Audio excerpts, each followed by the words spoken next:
Ah, I'm so tired. In the middle of the night, I walk home with an exhausted body.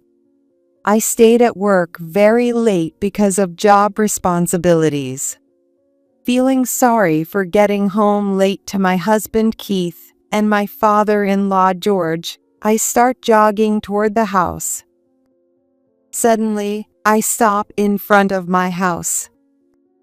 The garage door is open. Before I can even think why, the car parked in the garage suddenly speeds out. Eek! I let out a small scream and shrink back as the car comes to a sudden stop right in front of me. Behind the wheel was my father-in-law, George. As soon as he noticed me, he opened the passenger door from the inside. Haley, get in the car. What? Wait a second. What's going on at this hour? Don't make a fuss. I'll explain later. Just get in the car now. Under the intense pressure, I quickly opened the passenger door and got into the car. Eek! Before I can lock my seatbelt, George speeds off, and I let out another small scream. As the car takes off, I hear a shout from behind. Turning around, I see Keith yelling incoherently. He's chasing after our rapidly accelerating car. What is this? What's happening? Keith is chasing us with a furious look on his face, while George grips the wheel with a stern expression. Stuck between the two of them, I can only grimace in fear. My name is Haley Smith. I work as a tutor at a tutoring center near the station and live with my husband Keith. We both work at the same place, but Keith is a full-time employee while I work part-time. I handle most of the housework, though Keith helps out if I ask. If I ask, that is. Keith has a handsome face. When we're just going about our day, he often looks at me with droopy eyes and a slight smile. When he watches me wash the dishes, smiling a little, I can't help but laugh. What? What are you looking at? Your hairstyle. The way you tie it back. I think it's really beautiful. I almost dropped a dish I'm rinsing off. Keith is always like this.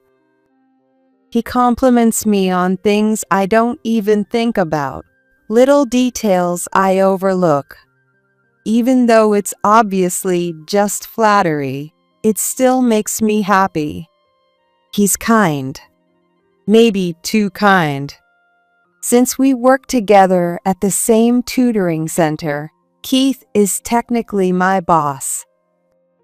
If my students' grades improve, it reflects positively on my evaluation. Otherwise, I'm expected to seek appropriate measures. Besides teaching, there are reports to write and lesson plans to prepare. Even when I make mistakes, Keith never gets angry. He always helps and guides me patiently. To others, he might seem like the perfect, kind husband. I think so too. But there's a strange discomfort in my heart that I can't ignore. Is it awful of me not to fully trust such a kind husband? Keith and I met at our current workplace.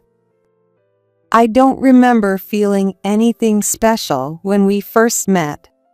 We probably got married because we had a lot in common. That was a long time ago. My parents died in a car accident. It happened when I was in 5th grade, on our way to a spa resort hotel. I remember looking out the car window at the unfamiliar countryside scenery. Watch out! Damn it! Suddenly, my father let out a painful scream, and my mother grabbed me tightly. A car, its driver having an epileptic seizure, collided with ours, making the news. My father and mother died. I only had minor fractures in my arms and legs. Relatives and friends who visited me all said I was miraculously lucky or fortunate to be safe. Staring at my bandaged limbs, I asked myself, is this a miracle? Is this being fortunate? My mother's relative, with tears in her eyes, said, Haley, your mom died holding you protectively. You need to live for her sake. This is a lie. It's all a dream. None of this is real. Yes, I know. You're confused now, but it's going to be all right. Everything will be okay.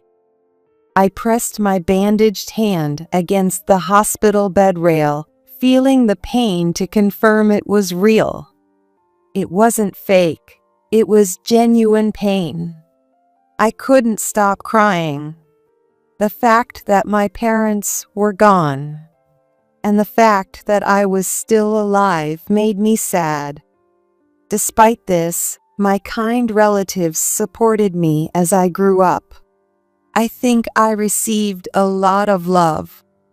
I have to become a proper adult. I always resolved in my heart so. After that, I threw myself into my work.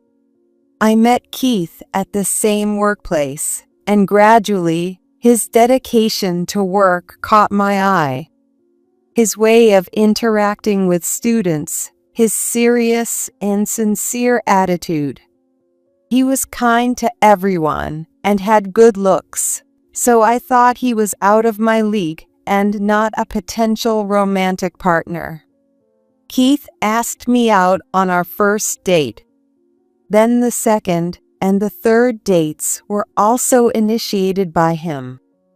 I was the one who asked to start dating. By the end of our third date, I couldn't hold back my feelings for him. When I asked him to date me, Keith talked about his past with a slightly clouded expression. I lost my mom and live with my elderly father. Also, I recently got divorced. I see. I'm trying to bury myself in work to forget about the divorce. Knowing I'm divorced might make you reconsider dating me. I don't mind. Because I admire your dedication to your work. Keith looked a little surprised, but then smiled gently. The longer we dated, the more we were drawn to each other. As I was approaching 40, Keith proposed to me. In a dimly lit restaurant on a high floor overlooking the beautiful night sea. It was like a setting made for a proposal, and he said seriously, Will you marry me? At that moment, I felt like I was the protagonist in a drama. Losing my parents, feeling hopeless, and thinking this world was fake. It finally felt like the scenery in front of my eyes became real. Keith told me about his family, which he hadn't talked much about before. His mother had already passed away. He lived with his elderly father, George. After we got married, he suggested that we live with George since he was worried about him, and I agreed without hesitation. Both George and Keith were kind, and I was living a satisfying life. We decided not to have children. Having experienced the pain and sadness of losing parents, Keith and I were both afraid of becoming parents ourselves. I've come to terms with this way of living. A few years after we got married, Keith was very kind. He accepted almost all of my suggestions and forgave my household mistakes with a smile. He would smile, turn his back on me, and looked somewhere far away. His kindness, which I had considered a virtue, gradually changed within me. I began to feel that his behavior was no different from indifference. Moreover, Keith was not a person who talked much about himself. Being a tutor is fulfilling but demanding. His return times were irregular, and he often spent weekends alone in his study. He'd suddenly invite me shopping or on a date, worry about George's condition, and his actions had no pattern. I once heard somewhere that people who cheat have plenty of time. I don't remember where I heard it, but Keith's ever-composed demeanor always made me tilt my head in confusion. Keith is naturally handsome, and I knew he was popular. But cheating was unforgivable. Wanting to trust him, I decided to hire a private investigator. They said the investigation would take a week. The investigation was surprisingly expensive, but if it proved Keith's innocence, I could fully accept that he was truly kind. When I returned home from the investigator's office, I found George sitting in a chair, clutching his chest. "George." I rushed over, rubbed his back, and handed him his medicine and some water. George had a heart condition and was prescribed several medications. Due to his age, he also took medications for managing blood pressure and cholesterol. I wasn't told the details, but it seemed more like the medications were for controlling the disease's progression rather than curing it. Thank you. I should feel better soon. George generally lived a life similar to a healthy person, but sudden attacks were troublesome. They included chest pains, irregular breathing, muscle spasms, and more. Usually, resting in bed would calm them, but in severe cases, they could become disastrous. Recently, George's health had worsened. I stayed close to him and watched his condition. I wanted to consult with Keith, but even when I contacted him late at night, his only response was always, "I'm busy, sorry." Since we worked at the same place, I thought I knew how busy Keith was. Even though he was the one who suggested taking care of George, it was a bit cruel of him. I pout as I organized George's numerous medications into a case. Something feels off. A week later, I found myself in the cramped office of the detective agency. Sitting on a worn-out sofa, I listened to the investigator's report. The conclusion was that Keith was guilty. They told me he was having an affair with a woman named Teresa Wright. Teresa Wright. I've never heard that name before. Staring at the unknown woman's name and the candid photo of her profile, I felt my mood darken. Divorce, huh? I muttered as if it were someone else's problem. Losing my parents and getting used to loneliness, the fleeting happiness I grasped felt like a joke. I laughed softly. At home, I put the documents from the detective agency in an unused drawer of the dresser. I set the kettle on the stove, preparing my favorite herbal tea. As I poured hot water into the glass pot, the sweet, honey-like aroma of linden filled the room. What a nice smell, Haley. George emerged from the room, slightly holding his leg, and smiled. I immediately supported him and helped him to the sofa in the living room. When I handed him the TV remote, he quietly shook his head. So I made 2 cups of freshly brewed herbal tea and knelt on the floor. It's delicious. I feel like I'll sleep well. How are you feeling, George? There are good days and bad days. But what about you, Haley? Are you not exhausted from taking care of me? Well, it's difficult to say in front of me. George added with a laugh. His smile was very similar to Keith's when I first met him. Maybe that's why. Just like I would with Keith, I found myself opening up to George. I told him about hiring a detective to investigate Keith, about my feelings of betrayal, that I planned to confront Keith with the facts and consider divorce depending on his reaction, and that I had the papers ready. When I noticed George listening intently, I immediately regretted it. This was a problem between my husband and me, and burdening George, who was suffering from health issues, was wrong. Thank you for telling me. I tilted my head, not understanding the meaning behind his thanks. Feeling suddenly awkward, I took my tea and went to the kitchen. When I glanced back, George was staring quietly into space with a troubled expression. For a while, I hesitated to confront Keith about the affair. A divorce would disrupt our current life.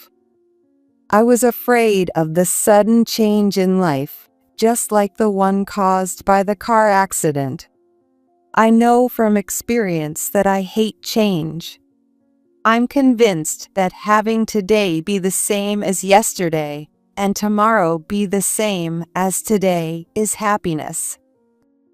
Even if that means living a life connected by fake love. One day, due to taking care of George, I hadn't been able to fully attend to my work, and a problem arose with one of the students at the tutoring center I oversee. A parent complained that their child's grades had dropped with the usual study methods, and I had to come up with a clear plan to address it. Long overtime hours were expected. I asked Keith to leave work early and take care of George. Late at night, exhausted, I walked home. It took a long time, but I thought I had finally created a new study schedule. Feeling sorry for coming home late, I jogged towards the house. I stopped in front of the house. The garage door was open. Before I could wonder why, the car in the garage suddenly sped out. Eek! I let out a small scream and shrank back as the car screeched to a halt right in front of me. Haley, get in the car. What? Wait a minute. What's going on at this hour? Don't make a fuss. I'll explain later. Just get in now. Pressed by the urgency, I quickly opened the passenger door and got in the car. Eek! Before I could lock my seatbelt, the car sped off, and I let out another small scream. As the car took off, I heard a shout from behind. Turning around, I saw Keith yelling incoherently. He seemed to be chasing the speeding car, desperately trying to catch up with us until we turned a corner and he disappeared from view. At that volume, his voice must have echoed throughout the neighborhood.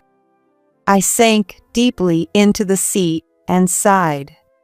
It was the first time I'd seen Keith, always so calm and composed, so frantic. George, in the driver's seat, said nothing. It was clearly something serious. I didn't know what had happened, but I decided to wait for George to talk. For a while, we just drove along the road. It didn't seem like we had a destination, just driving aimlessly, until finally we stopped at a corner store with a large parking lot. George rested his forehead on the steering wheel and sighed deeply. "George, what happened?" Keith seemed really angry. Sorry for the confusion. Where should I start? George tapped his forehead against the steering wheel several times, organizing his thoughts. "I'll get us some drinks."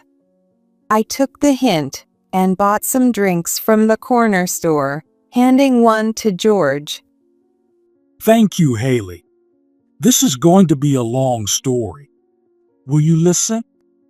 With that preface, my father-in-law began his tale. Yes, let's see.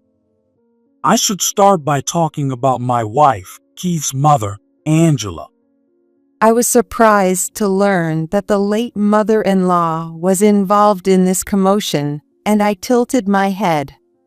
Keith's mother, Angela, was apparently very prone to falling in love. When she was young, she reportedly dated multiple men at the same time. You'd think I should have divorced someone like that, wouldn't you, Haley?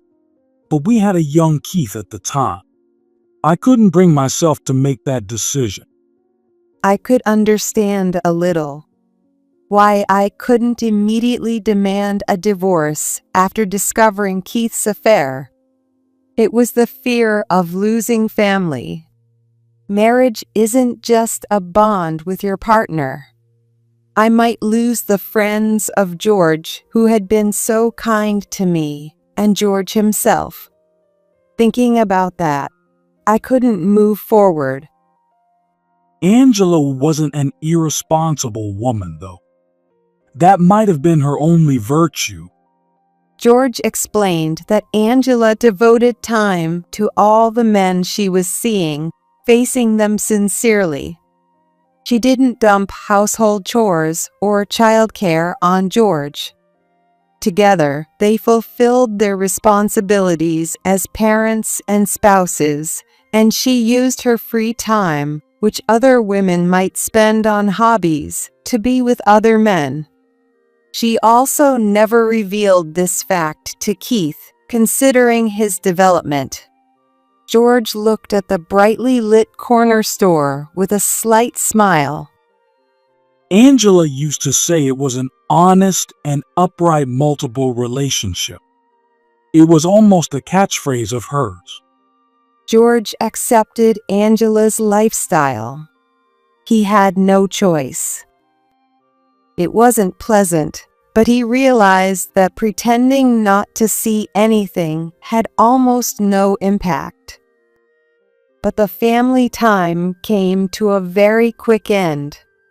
Angela was diagnosed with a brain tumor at a young age and was told she didn't have long to live. Even then, she remained nonchalant. Before she got seriously ill, she told each of her lovers about her condition and said goodbye. And in the end, George took his hands off the steering wheel and looked at his palms. In the end, she passed away in the hospital, holding George's hand. but I couldn't just be depressed. For Angela's sake, I worked hard to raise Keith properly. However, bad signs started to show when Keith was in high school. Keith had grown into a womanizer. In the worst possible way, he had inherited Angela's tendency to fall in love quickly.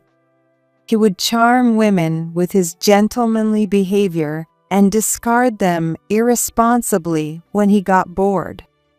George tried his best to have sincere conversations with Keith to stop this behavior.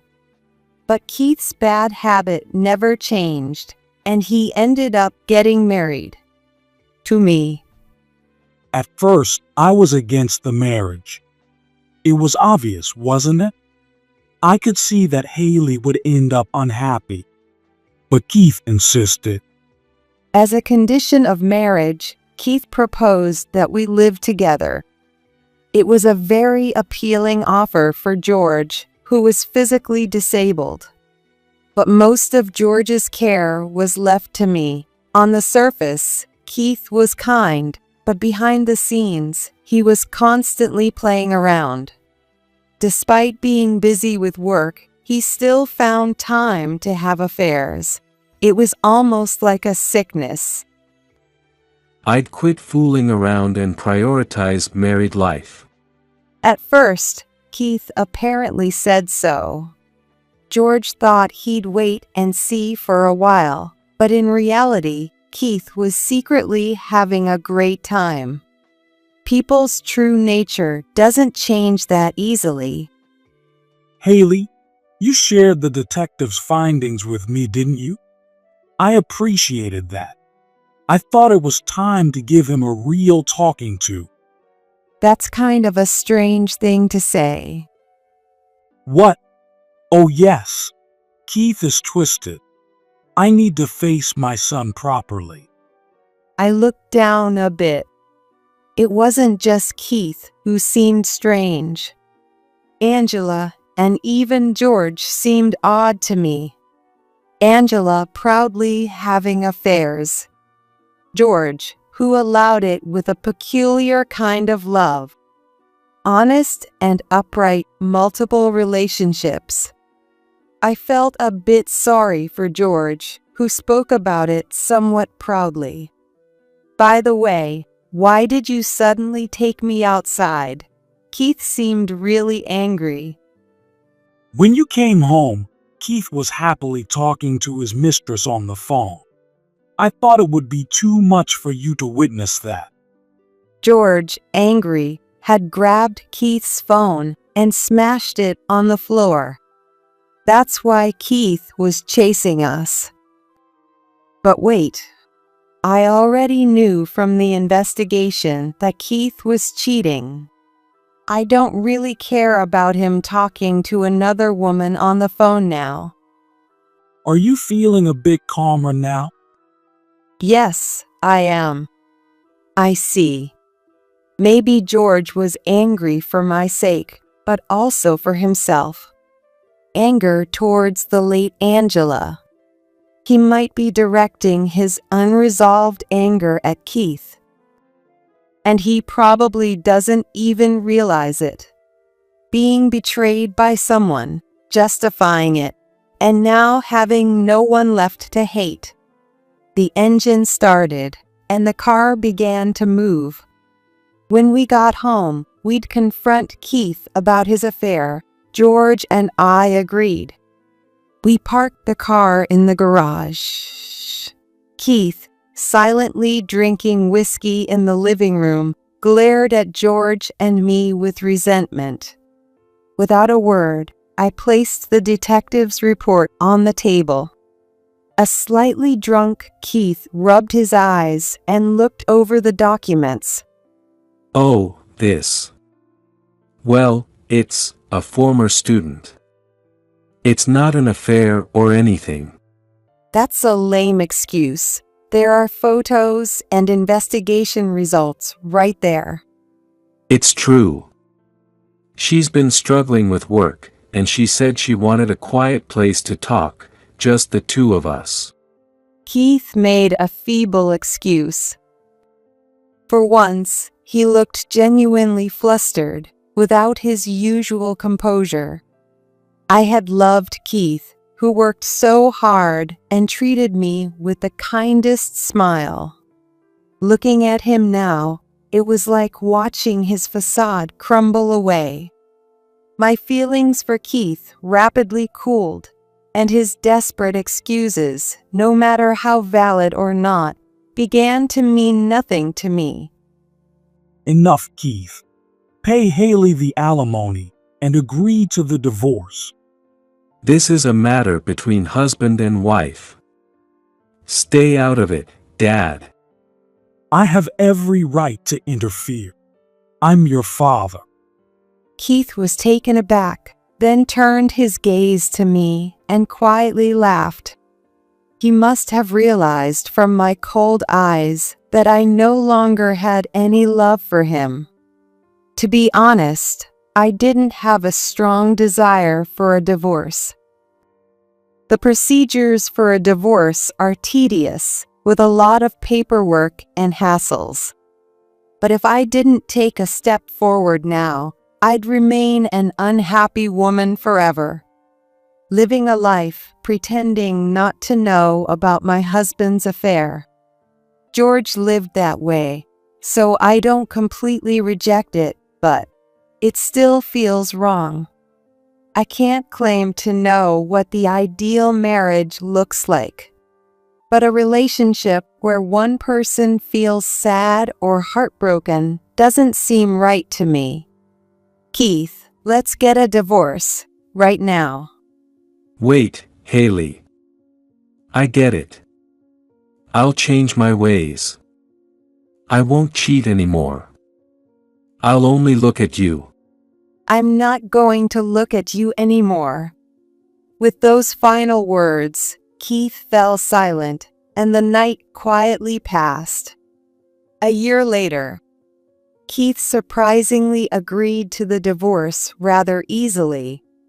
He remained as carefree as ever, even sending me casual texts after the divorce, asking how I was, or suggesting we go on a date.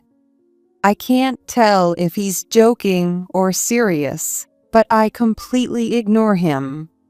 Today is a beautifully sunny day.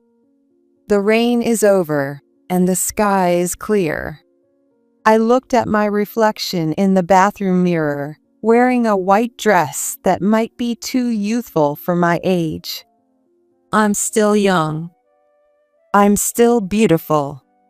The words Keith often told me might have been fake in hindsight, but my feelings now are undeniably real. My phone buzzed in my bag. When I held it to my ear, I heard a familiar voice. Haley, it's been a while. It was George, who unsolicitedly told me about Keith's current situation. Since the divorce, Keith had suddenly become more subdued and had refrained from dating women. He hasn't found a new partner yet and has been diligently taking care of George and participating in matchmaking events. Everything is moving in a positive direction. Thank you for listening, Haley. That's my word, thank you. I'm sorry, but I have to go now. Someone is waiting for me. I hung up the phone and looked at myself in the mirror. Since working at the same place as my ex-husband wasn't an option, I found a new job at another tutoring center. I needed a full-time position to support myself, and this whole ordeal made me rethink many things. Maybe I was afraid of love. The fear of suddenly losing someone important. I lost my parents in an accident, and from that day on, my entire life changed. Maybe it's the same with love. Even if you love someone, you will eventually part ways. Even if it's not your fault, you might suddenly be told goodbye. Perhaps during a date, when they say they're going to the bathroom, they could be caught in an unfortunate accident. No matter how long you're together, people always part with their loved ones. No one lives forever. Knowing that pain, suffering, and sadness from a young age, I might have been somewhat cold toward love. I was scared of genuinely falling in love. Maybe Keith sensed those feelings in me. I had no intention of condoning Keith's affair. But if I had truly loved him from the bottom of my heart, if I was desperately trying to catch his attention by eagerly responding to his always gentle yet somewhat indifferent attitude, That's just wishful thinking. I looked at myself in the mirror. Have I changed since a year ago? I lightly touched up my makeup and left the restroom. There were a few families and couples waiting in front of the elevator in the crowded shopping mall. In the waiting area, a tall man smiled at me, and it seemed to light up the space around him. I smiled back at him. Casually, I held his hand. He looked a bit surprised, but he didn't let go. That made me smile even more. Now, I am taking a step forward to find true happiness.